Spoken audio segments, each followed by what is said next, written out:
فأعوذ بالله من الشيطان الرجيم بسم الله الرحمن الرحيم قال الله تعالى في القرآن الحكيم تلك الدار الآخرة نجعلها للذين لا يريدون علوا في الأرض ولا فسادا والعاقبة للمتقين۔ ہر قسم کی حمد و ثنا، کبریائی، بڑائی اللہ وحدہ لا شریک کی ذات کے لیے، جو اکیلا ہی اس کائنات کا خالق و مالک ہے۔ لاکھوں کروڑوں درود و سلام سید الاولین، امام الانبیاء، سرتاج رسول جناب محمد الرسول اللہ صلی اللہ علیہ وسلم کی ذات اقدس پر۔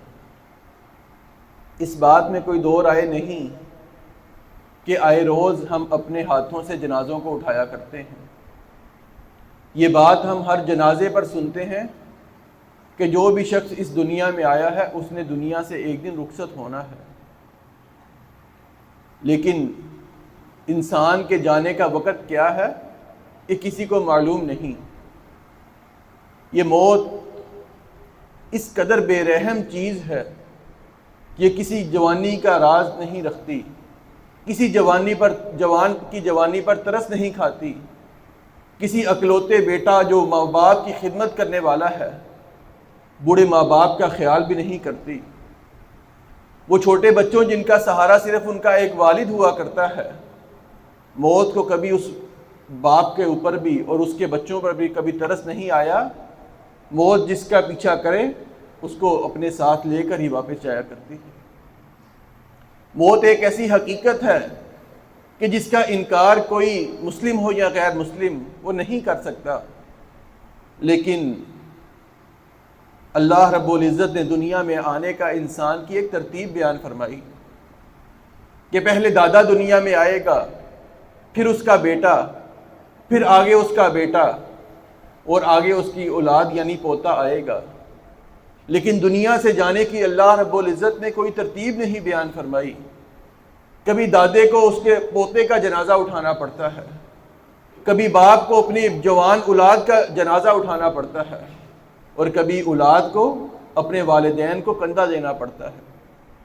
یوں اللہ رب العزت نے انسان کو یہ بتلا دیا کہ دنیا سے ایک دن ضرور جانا ہے، لیکن کس وقت کس لمحے میں جانا ہے اس کا کسی انسان کو اللہ رب العزت نے علم نہیں دیا۔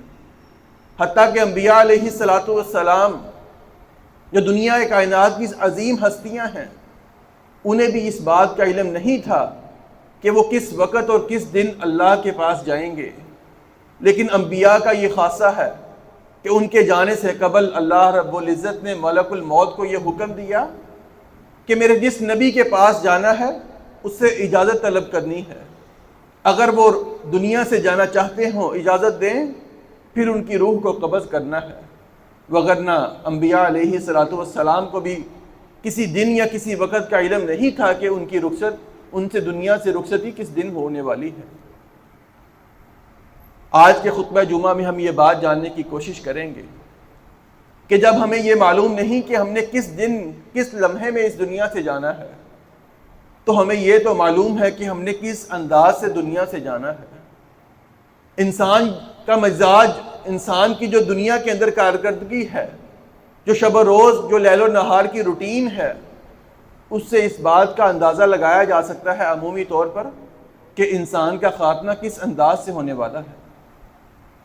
اگر کوئی انسان دن میں 5 وقت اللہ کے ہاں حاضر نہیں ہو سکتا، اپنا سر اللہ کے سامنے جھکا نہیں سکتا، اس کو یہ فرصت نہیں کہ اللہ رب العزت کی عبادات میں اپنا ٹائم صرف کرے، تو اس کو یہ امید نہیں لگانی چاہیے کہ اس کو اللہ رب العزت بیت اللہ کے اندر موت دینے والے ہیں، اس کو اللہ رب العزت سجدے کے اندر اپنے پاس بلانے والے ہیں، کیونکہ جس طرح کی انسان کی روٹین ہوا کرتی ہے عمومی طور پر اللہ رب العزت اسی طرح کا اس کا خاتمہ کرتے ہیں۔ آپ علیہ السلام نے خاتمے کے متعلق یہاں تک فرما دیا انما الاعمال بالخواتیم، کہ انسان کے اعمال کا آخرت میں دار و مدار جو ہے اس کے آخری عمل کے اوپر ہے کہ انسان کا آخری عمل کیا تھا۔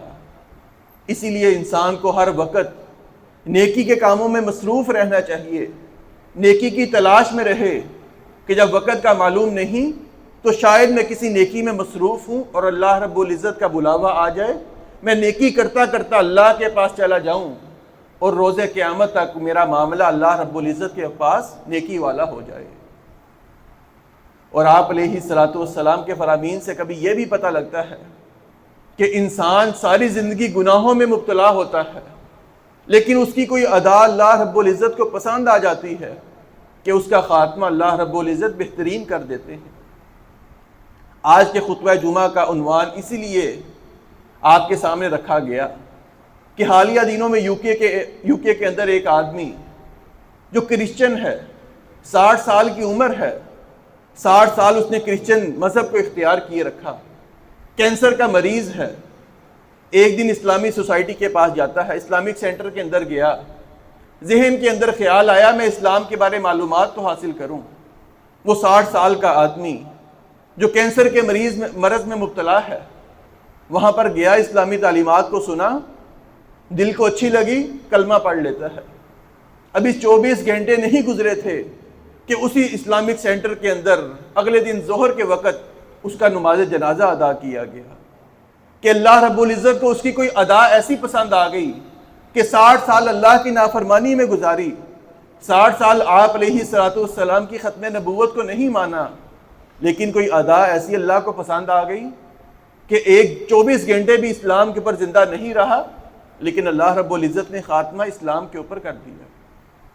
اور وہ صحابی جو آپ علیہ الصلوۃ والسلام کے پاس سواری کے اوپر سوار ہو کر آئے، آ کر اسلام قبول کیا، اسلامی تعلیمات حاصل کی، ابھی نہ کوئی نماز پڑھی، نہ زکوٰۃ دی، نہ بیت اللہ کا حج کیا، نہ روزے رکھے، اسلام قبول کر کے واپس جانے لگے، سواری کو ٹھوکر لگی، نیچے گرتے ہیں اور وہیں پر فوت ہو جاتے ہیں۔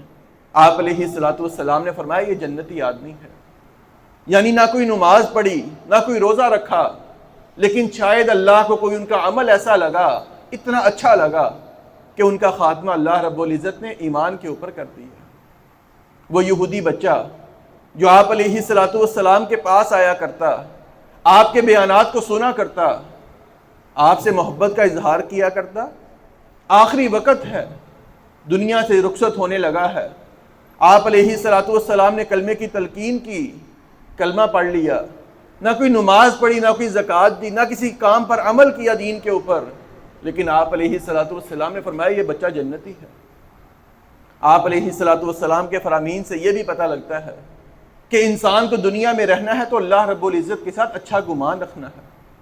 لا يموتن احدکم الا وهو يحسن باللہ الظن، فرمایا تم میں سے کسی کو اس حال میں موت نہ آئے کہ تمہارا گمان اللہ رب العزت کے بارے اچھا ہو۔ آج مسلمانوں کی زبان سے یہ کلمہ جاری ہوتا ہے کہ تمہیں آخرت میں جا کر اللہ کے ہاں جہنم میں مار پڑے گی، تمہیں فرشتے ماریں گے، تمہیں قبر کا عذاب ہوگا۔ انسان مذاق میں ایسی بات کرے یا سنجیدگی میں کرے؟ فرمایا اللہ کے بارے حسن ظن رکھنا ہے، جیسا انسان اللہ کے بارے گمان رکھتا ہے اللہ رب العزت اسی کے مطابق اس سے فیصلہ، اسی کے مطابق اس کے ساتھ معاملہ فرماتے ہیں۔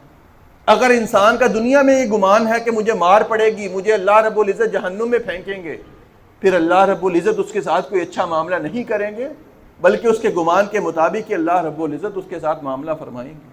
اس لیے فرمایا موت سے قبل، یعنی موت کا وقت تو متعین نہیں، فرمایا ہر وقت بھی مفہوم یہ ہے، ہر وقت اللہ کے ساتھ اچھا گمان رکھنا ہے کہ اگر مجھے ابھی موت آ جائے تو اللہ رب العزت میرے ساتھ اچھا معاملہ کرنے والے ہیں۔ اور گمان اور خوف اللہ کا کیسا ہونا چاہیے؟ ایک روایت کے مطابق سیدنا عمر رضی اللہ تعالیٰ عنہ فرمایا کرتے ہیں مجھے اللہ رب العزت کی رحمت پہ اس قدر امید ہے کہ اگر یہ اعلان ہو جائے کہ سارے لوگ جہنمی ہیں، صرف ایک آدمی جنت میں جانے والا ہے، تو وہ میرے نزدیک وہ آدمی اللہ کی رحمت سے میں ہی ہوں گا۔ یعنی امید اس قدر زیادہ اور خوف بھی اس قدر زیادہ کہ فرماتے ہیں کہ اگر یہ اعلان ہو جائے ساری دنیا کے لوگ جہنم میں جائیں گے، سوائے جنت میں جائیں گے، سوائے ایک آدمی کے جہنمی ہے، تو فرماتے ہیں مجھے اللہ کے غضب سے اس قدر ڈر لگتا ہے کہ وہ ایک آدمی جو جہنم میں جانے والا ہے وہ میں ہی ہوں گا۔ اور انسان اگر اللہ رب العزت سے ملاقات کا ارادہ رکھتا ہے، چاہت رکھتا ہے، تو اللہ رب العزت بھی ملاقات کی چاہت رکھتے ہیں۔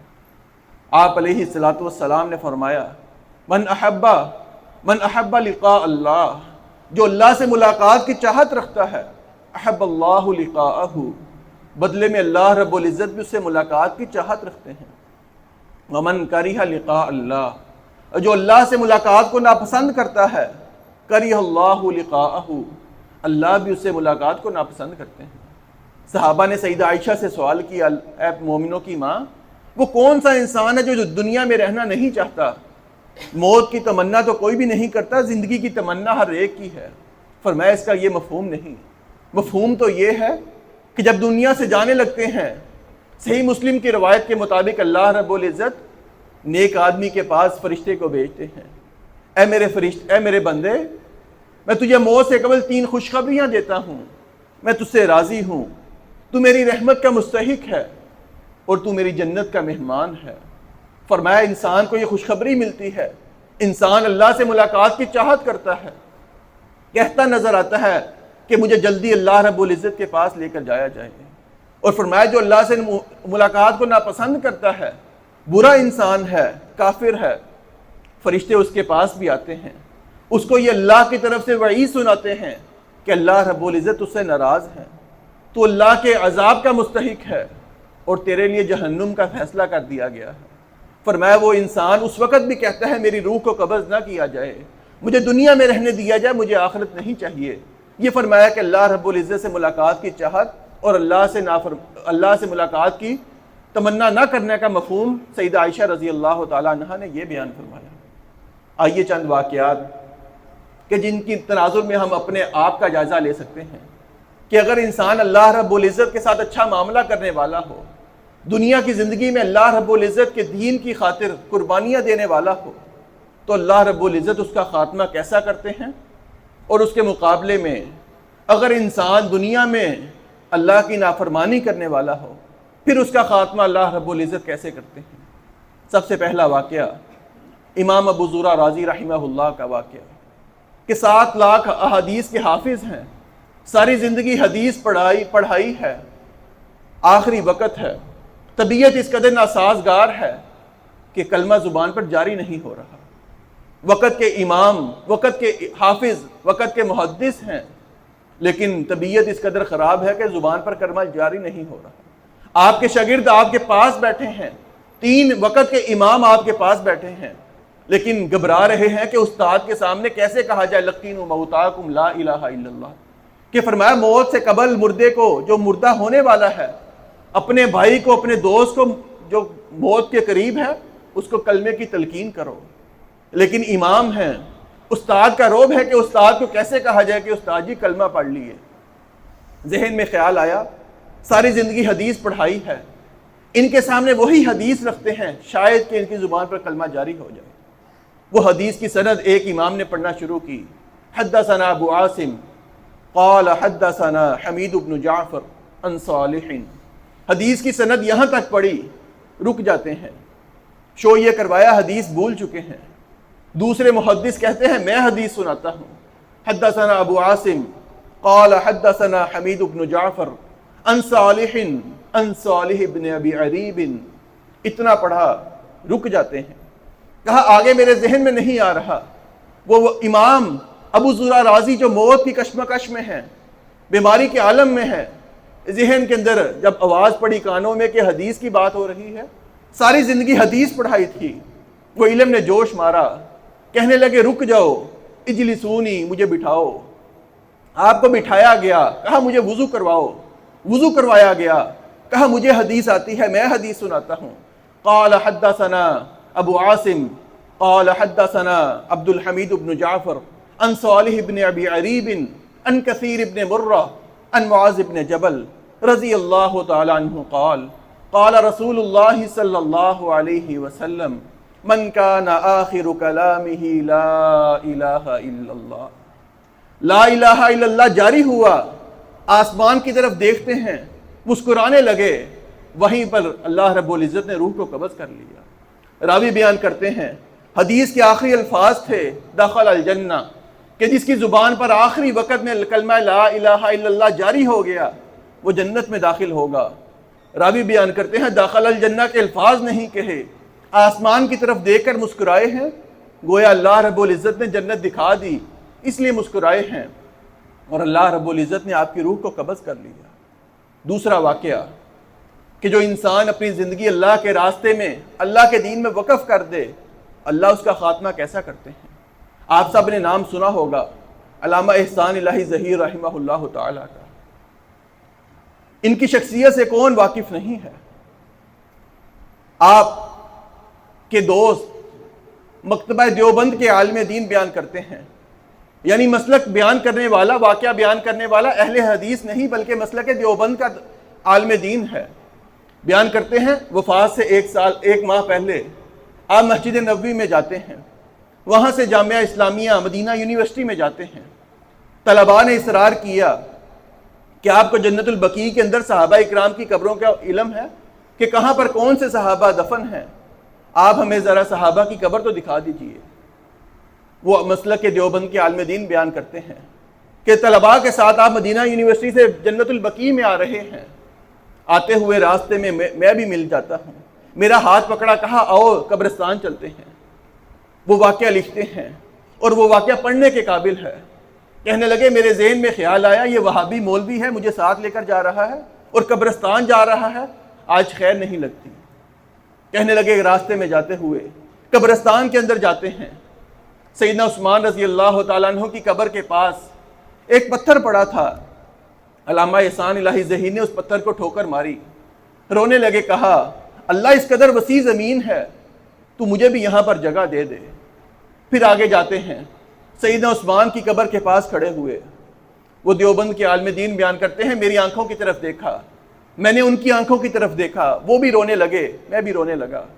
پھر کہنے لگے شاہ صاحب یہ وہ انسان ہے جس کے احسان اللہ رب العزت نے دنیا میں آسمانوں کے ستاروں سے بھی زیادہ اللہ رب العزت نے رکھے ہیں، کہ جس نے اسلام کی خاطر قربانیاں دی ہیں۔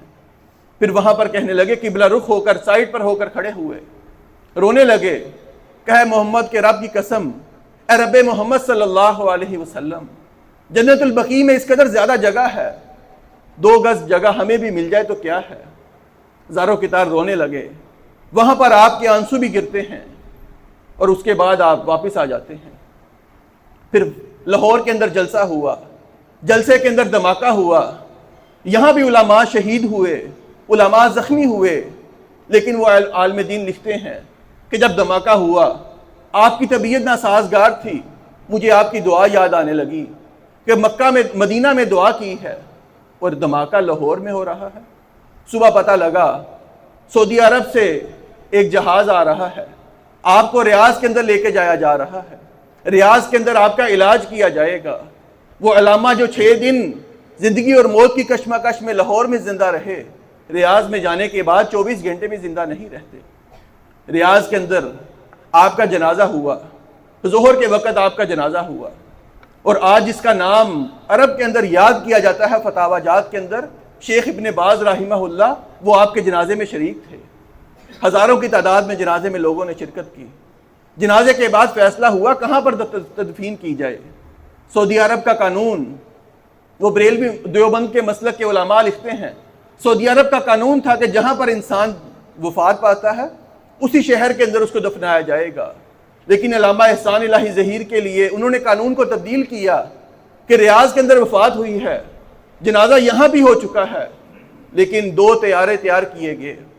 ایک طیارے کے لیے اعلان کیا گیا جو ریاض سے مدینہ جانا چاہتا ہے جنازہ پڑھنے، وہ ہمارے ساتھ طیارے میں جا سکتا ہے، اس کو ٹکٹ کا خرچہ بھی نہیں بھرنا پڑے گا۔ اور دوسرے جہاز کے اندر علامہ احسان الہی ظہیر کی میت کو رکھا گیا۔ جنازہ آپ کا مسجد نبوی میں آیا، اور مسجد نبوی کے امام بیان کرتے ہیں کہ یہاں پر جنازے ہوتے ہیں، مختصر اعلان کیا جاتا ہے کہ نماز جنازہ ہے، نماز جنازہ ادا کر لیجئے، لیکن شاہ فیصل کے بعد یہ دوسرا جنازہ تھا جس کے متعلق یہ اعلان کیا گیا کہ عالم اسلام کا مبلغ آیا ہے، عالم اسلام کی عظیم شخصیت ہے، امام اہل سنت ہیں، آپ علیہ الصلوۃ والسلام کی حرمت کا دفاع کرنے والا ہے، صحابہ کا دفاع کرنے والا ہے، آج اس کا جنازہ پڑھنے لگے ہیں۔ لوگ حیران تھے کہ آج کس کا جنازہ ہے، لاکھوں کی تعداد میں لوگ موجود ہیں۔ آپ کا جنازہ مسجد نبوی میں ہوا، اس کے بعد لوگوں کی چاہت تھی کہ آپ کے آخری دیدار کیا جائے۔ جنت البقیع کے دروازے کے باہر آپ کی میت کو رکھا گیا، وہاں پر لوگوں نے آپ کا دیدار کیا، اور اسی جگہ پر جہاں پر آپ نے پاؤں کے ساتھ پتھر کو ٹھوکر ماری تھی، بعینی اسی جگہ پر آپ کی تدفین ہوئی۔ وہ لکھتے ہیں کہ اللہ رب العزت کہ کچھ بندے ایسے ہوتے ہیں کہ جب اللہ رب العزت سے دعا کرتے ہیں، اللہ رب العزت ان کی دعا کو پورا کرتے ہیں۔ کہ کہاں پر حادثہ لاہور میں ہوتا ہے، 6 دن آپ یہاں پر زندہ رہے، لیکن اللہ رب العزت نے آپ کی دعا کو پورا کرنا تھا۔ سعودی عرب سے جہاز آیا، ریاض کے اندر آپ وفات پاتے ہیں، وہاں بھی جنازہ ہوا، لیکن تدفین آپ کی مسجد نبوی کے ساتھ جنت البقیع میں سیدنا عثمان رضی اللہ تعالیٰ عنہ اور امام مالک رحمہ اللہ کے پہلو میں ہوئی۔ یہ اللہ رب العزت کی دین کی خدمت کرنے والا نوجوان تھا۔ اس کے بعد اگلا واقعہ، ریاض کا واقعہ، ایک آدمی جو لکھتا ہے، یہ واقعہ آپ کے سامنے پہلے بھی رکھا گیا ہے، لیکن موقع کی مناسبت سے، موضوع کی مناسبت سے آپ کے سامنے دوبارہ ذکر کیے دیتا۔ ایک آدمی ریاض میں ہے، خواب کے اندر ایک آدمی کا ٹیلی فون نمبر دکھایا گیا، 3 دن خواب آیا کہ اس آدمی کو عمرہ کروایا جائے۔ تیسرے دن جب خواب آیا، پاس کے عالم دین سے پوچھا خواب کی تعبیر کیا ہے، کہا اس نمبر پر ٹیلی فون کرو، فون کرو، اس کو عمرہ کرواؤ۔ اس آدمی کو فون کیا، کہنے لگا میرے پاس عمرہ کرنے کا وقت نہیں ہے، میں تو نماز بھی نہیں پڑھتا، میں تو سگریٹ نوش ہوں، میرے پاس عمرہ کرنے کا وقت نہیں، جا کسی اور کو عمرہ کروانا۔ کہا نہیں، مجھے خواب کے اندر یہ دکھایا گیا ہے، بتلایا گیا ہے، حکم دیا گیا ہے کہ اس آدمی کو عمرہ کروانا ہے۔ کہنے لگا ریاض سے مکہ جانے کا خرچہ تیرا ہوگا، ہم عمرہ کرنے چلے جائیں گے۔ عمرہ کرنے جاتے ہیں، عمرہ ادا کیا، مکمل عمرہ کیا، واپس نکلنے لگے۔ وہ بے نمازی، وہ سگریٹ نوش کہنے لگا مجھے ذرا 2 رکعت بیت اللہ کے سامنے پڑھنے دو، پھر واپس جاتے ہیں۔ بیت اللہ کے سامنے وہ سگریٹ نوش، وہ بے نمازی انسان نماز پڑھتا ہے، سجدے کی حالت میں موت آ گئی۔ جنازہ بیت اللہ میں بھی ہوا۔ اس آدمی نے اس کے گھر جا کر اس کی بیوی سے پوچھا، اللہ کی بندی میں تجھے قسم دے کر کہتا ہوں مجھے وجہ بتلا کہ یہ آدمی نماز بھی نہیں پڑھتا، سگریٹ نوش ہے، عمرہ کرنے جا نہیں رہا تھا، پھر موت بیت اللہ میں کیسے آ گئی؟ اس کے پیچھے کوئی واقعہ ہے۔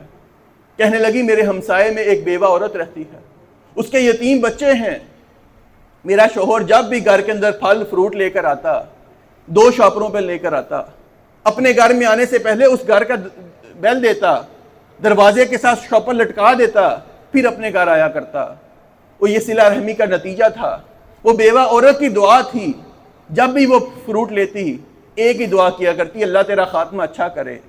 وہ بے نمازی کا خاتمہ کہ اللہ رب العزت کو یہ ادا اس قدر پسند آ گئی کہ اس کا جنازہ، اس کی موت اللہ رب العزت نے بیت اللہ میں سجدے کی حالت میں اپنے پاس بلا لیا۔ اگلا واقعہ، جامعہ سلفیہ کے استاذ، عالم اسلام کے عظیم قاری نوید الحسن لکھوی رحمہ اللہ کا۔ انسان دنیا سے جاتا ہے، دنیا سے چلے جانے کے بعد لوگ اچھے الفاظ میں کسی کو یاد کرتے ہیں، لیکن ان قاری کے کیا کہنے کہ دنیا سے چلے جانے کے بعد لوگ ان کی تلاوتیں شیئر کر رہے ہیں، ان کے خطبات جمعہ لوگ بیان کر رہے ہیں، شیئر کر رہے ہیں کہ یہ عظیم قاری اللہ رب العزت کے پاس چلا گیا ہے۔ اسلام آباد کے اندر رات کو تلاوت کرتے ہیں، عشاء کے بعد کا پروگرام ہے۔ تلاوت سے پہلے یہ دعا کی کہ اللہ رب العزت ایمان پر خاتمہ کرے، ایمان پر موت دے۔ جنت کی آیات کی تلاوت کرتے ہیں کہ فرشتے جب انسان جنت میں جائے گا اس کو سلام کہیں گے، یہ جنت کی آیات کی تلاوت کرتے ہیں۔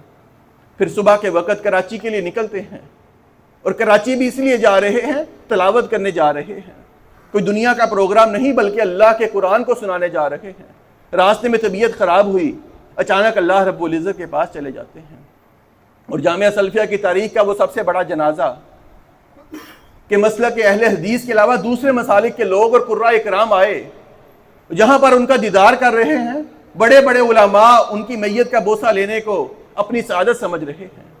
اس کے بعد جامعہ سلفیہ کے دوسرے استاذ مولانا صدیق صاحب رحمہ اللہ تعالی چند ماہ قبل اللہ کے پاس چلے گئے۔ موت کے وقت کیفیت کیا تھی؟ کہ صبح گھر سے مسجد مدرسے میں پڑھانے آتے ہیں، جامعہ میں حدیث کا سبق پڑھایا، اچانک طبیعت خراب ہوئی، گھر چلے جاتے ہیں، طبیعت سنبھلتی ہے، واپس کلاس میں آ جاتے ہیں، پھر حدیث کا سبق پڑھا رہے ہیں، آپ علیہ الصلوۃ والسلام کی حدیث بیان کرتے کرتے طبیعت پھر خراب ہوئی، وہیں پر لبیک کہہ دیا اور اللہ رب العزت کے پاس چلے جاتے ہیں۔ یعنی ساری زندگی حدیث پڑھاتے رہے اور آخرت میں اللہ رب العزت نے انجام کیا کیا؟ حدیث پڑھاتے ہوئے اپنے پاس بلا لیا۔ یہ تو اچھے خاتمے کی کچھ مثالیں تھیں، آئیے وہ بھی خاتمہ سنیے۔ تبت یدا ابی لہب وتب ما اغنی عنہ مالہ وما کسب سیصلی نارا ذات لہب، کہ ابو لہب جو آپ علیہ الصلوۃ والسلام کی گستاخی کیا کرتا، غزوہ بدر سے واپس جاتا ہے، جسم پر ایک پھوڑا نکل آیا، بدبودار پھوڑا ہے، وہ جسم میں بیماری پھیلتی چلی گئی حتیٰ کہ دنیا سے چلا جاتا ہے۔ بوجھ قدر زیادہ ہے کہ بیٹوں نے اس کے لیے میت کا انتظام بھی نہیں کیا، غسل بھی نہیں دیا، اس کو کہیں قبرستان میں دفنایا بھی نہیں، بلکہ میت کھلے میدان میں چھوڑ کر واپس آ جاتے ہیں۔ میت سے بدبو آنے لگی، لوگوں نے لعن طعن کی کہ تمہارا باپ ہے، اس کی میت کو دفنا دیا جائے۔ بچوں نے پھر بھی پرواہ نہیں کی، حبشیوں کو بلایا گیا، لمبے لمبے بانسوں کا انتظام کیا گیا کہ ایک گڑھا کھود کر بانس کے ذریعے اس کو گڑھے کے اندر پھینکا گیا، پتھروں کے ساتھ اس کے گڑھے کو بند کیا گیا۔ یہ اللہ رب العزت نے انجام بیان کیا جو سنت کے خلاف کرنے والا ہے، جو اللہ رب العزت کی نافرمانی کرنے والا ہے۔ اور پاکستان کے واقعات آپ کے سامنے ہیں کہ لوگ راستے میں نکلتے ہیں، ارادہ یہ ہے کہ لمبا سفر کریں گے، راستے میں لانگ ڈرائیو کے اوپر گانے لگا لیتے ہیں، پھر راستے میں اونچی آواز میں گانے سنتے ہوئے حادثہ ہوتا ہے، دنیا سے چلے جاتے ہیں، لیکن بعد میں گاڑی سے گانوں کی آواز پھر بھی آ رہی ہوتی۔ آپ کے سامنے واقعہ کہ ایک آدمی کہ جس کے کانوں میں ہینڈ فری لگی ہے، اونچی آواز سے گانے سن رہا ہے، اس قدر اونچی آواز سے گانے سن رہا، اس قدر مگن کہ ٹرین بھی گزرتی ہے، پٹری کے اوپر چل رہا، اس کو پرواہ نہیں، ٹرین اس کو ساتھ لے کر چلی جاتی ہے۔ یہ خاتمہ اللہ رب العزت نے ان لوگوں کا بیان فرمایا، انما الاعمال بالخواتیم، کہ جس کا خاتمہ ایسا ہو کہ گناہ کرتے ہوئے اللہ رب العزت کے پاس چلا جائے تو اس کا انجام کیا ہوگا۔ آپ نے سنا قاری نوید الحسن لکھوی رحمہ اللہ کا کہ جو دنیا سے چلے گئے، لوگوں نے آپ کی تلاوت کو شیئر کیا، آپ کے بیانات کو شیئر کیا، اور دنیا سے کوئی گلوکار چلا جائے تو لوگ ان کے گانے شیئر کرتے ہیں، لوگ ان کے ڈراموں کو شیئر کرتے ہیں، ان کی بے حیائی کو فروغ دیتے ہیں، تو کیا ان کا انجام ہوتا ہوگا۔ یہ فیصلہ ہمارا ہے کہ دنیا میں ہم یہ بات کرتے نظر آتے ہیں کہ ساری زندگی تعلقات بنائے ہیں، تعلقات کے علاوہ بنایا ہی کیا ہے؟ اللہ کے بندوں سے تعلقات بنا لیے، اگر اللہ سے تعلق نہیں بنایا تو کوئی تیر نہیں مارا بلکہ گھاٹے کا سودا کیا ہے۔ جب وہ لمحہ یاد کیجئے، کلا اذا بلغت الحلقوم وانتم حینئذ تنظرون، کہ جب اللہ رب العزت کی طرف سے بلاوا آ جائے گا، ہم ان کو دیکھ رہے ہوں گے۔ اللہ رب العزت فرماتے ہیں وَنَحْنُ إِلَيْهِ أَقْرَبُ مِنْكُمْ وَلَكِنْ لَا تَنظُرُونَ، کہ اللہ رب العزت کا بلاوا آ گیا، اللہ رب العزت قریب ہیں۔ اور دوسری آیت میں فرمایا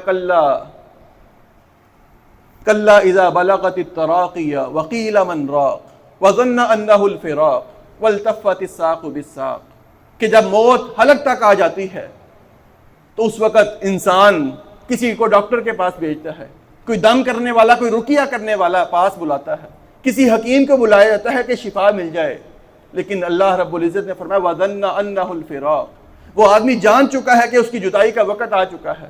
وَالْتَفَّتِ السَّاقُ بِالسَّاقِ، اس کی پنڈلی سے پنڈلی ملا دی جاتی ہے۔ اس لمحے کو یاد کیجئے، وہاں پر یہ دنیا کے تعلقات کام نہیں آئیں گے۔